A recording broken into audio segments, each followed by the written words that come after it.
Hello বন্ধুরা, Bidisha family ব্লগে তোমাদেরকে স্বাগত। তোমরা কেমন আছো? আশা করি খুব ভালো আছো। আমিও খুব ভালো আছি। তো আজকে একটা নতুন রেসিপি নিয়ে চলে এসেছি তোমাদের সামনে। রেসিপিটা হলো টমেটো দিয়ে পরোটা। তোমরা তো খেয়েছো ডিমের পরোটা বা মূলো বাঁধাকপির পরোটা, অনেকেই খেয়েছো। তো আজকে বানাবো টমেটো দিয়ে পরোটা। আলুর পরোটাও খেয়েছো অনেকে। আজকে বানাবো টমেটো দিয়ে পরোটা। টমেটোটা দিয়ে পরোটা বানানোর জন্য টমেটোটা আমি সেদ্ধ বসিয়ে দিয়েছি। 3টে বড় সাইজের টমেটো নিয়ে নিয়েছি। টমেটোটা সেদ্ধ হয়ে গেছে।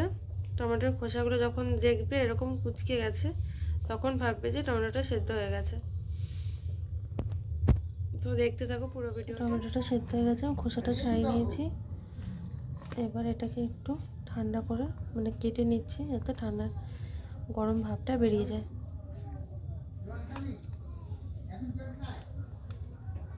গরম ভাবটা বেরিয়ে গেছে। এবারে আমি মিক্সিতে এটাকে পেস্ট করে নেব। তো আমি ময়দা নিয়ে নিয়েছি। তোমরা চাইলে আটাও দিতে পারো, আটা দিলে আরও একটু নরম হবে। দিয়ে দিচ্ছি স্বাদ অনুযায়ী লবণ, দিয়ে দিচ্ছি স্বাদ অনুযায়ী একটু চিনি,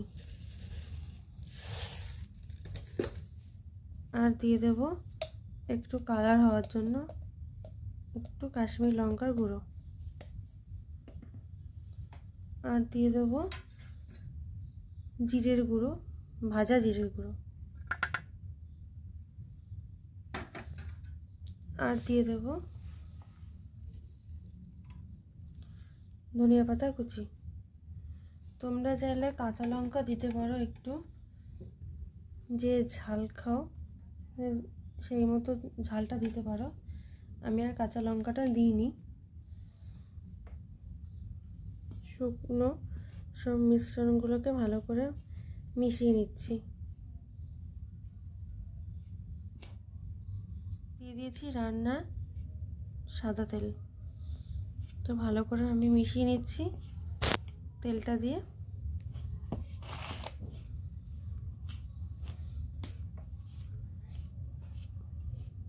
ময়ামটা ভালো করে মিশানো হয়ে গেছে আমার। এবার দিয়ে দেবো পেস্ট করে রাখা টমেটো।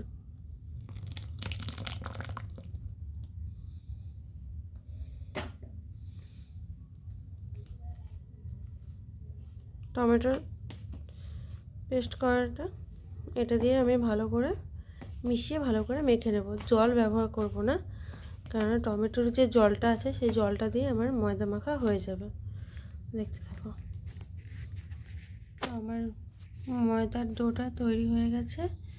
আমি এটা কিছুক্ষণের জন্য রেস্টে রেখে দেব, 10 মিনিটের জন্য। 10 মিনিট পরে তখন আমি এটা ভাজবো। 10 মিনিটের জন্য আমি রেস্টে রেখে দিই। পরোটাটা আমি বেলে নিয়েছি। 10 মিনিট রেখে দিয়েছিলাম। 10 মিনিট রেখে দেওয়ার পরে আমি পরোটাটা বেলে নিয়েছি এরকম গোল করে।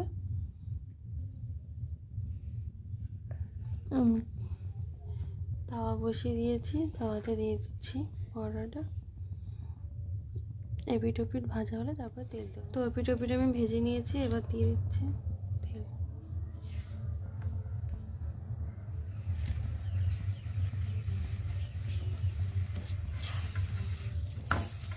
তোমরা চাইলে গোল শেপেও করতে পারো, আবার তিকোনা শেপেও করতে পারো। তোমাদের যেমন মনে হয় সেইভাবে করতে পারো। আমি কিন্তু এটা শুকনো ময়দা দিয়ে বেলেছি, যেহেতু আমি ময়দা দিয়েই জিনিসটা তৈরি করেছি, তার জন্য আমি ময়দা দিয়েই বেলেছি। তোমরা আটা দিয়ে করলে আটা দিয়ে বেলতে পারো, অসুবিধা নেই। দেখো কত সুন্দর ভাজার পরে কত সুন্দর কালারটা এসছে, কি সুন্দর লাল লাল, দেখতে অসাধারণ লাগছে। তবে পরোটাটা কিন্তু এপিট ওপিট ভালো করে ভেজে নিতে হবে। ভেজে তারপরে তেল দিতে হবে। দেখাচ্ছি কত সুন্দর করে ফুলবে।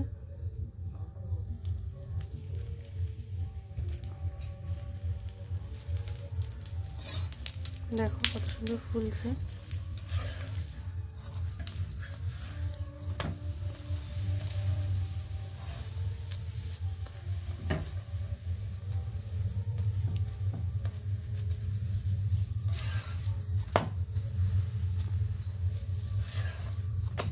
তোমাদেরকে একটা ছিঁড়ে দেখাচ্ছি।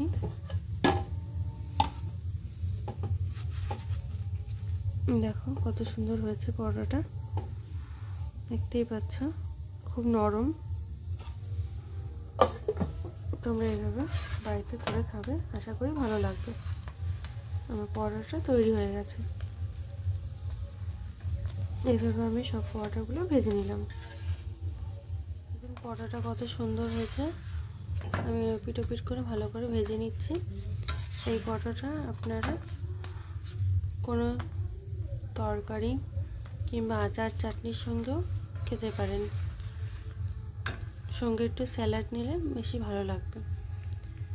আপনারা চাইলে বাড়িতে এইভাবে ট্রাই করবেন, আশা করি ভালো লাগবে। ভিডিওটা ভালো লাগলে লাইক কমেন্ট শেয়ার করো। আর আমার চ্যানেল যারা নতুন তারা সাবস্ক্রাইব করতে ভুলো না। দেখো কত সুন্দর লাগছে পরোটাটা।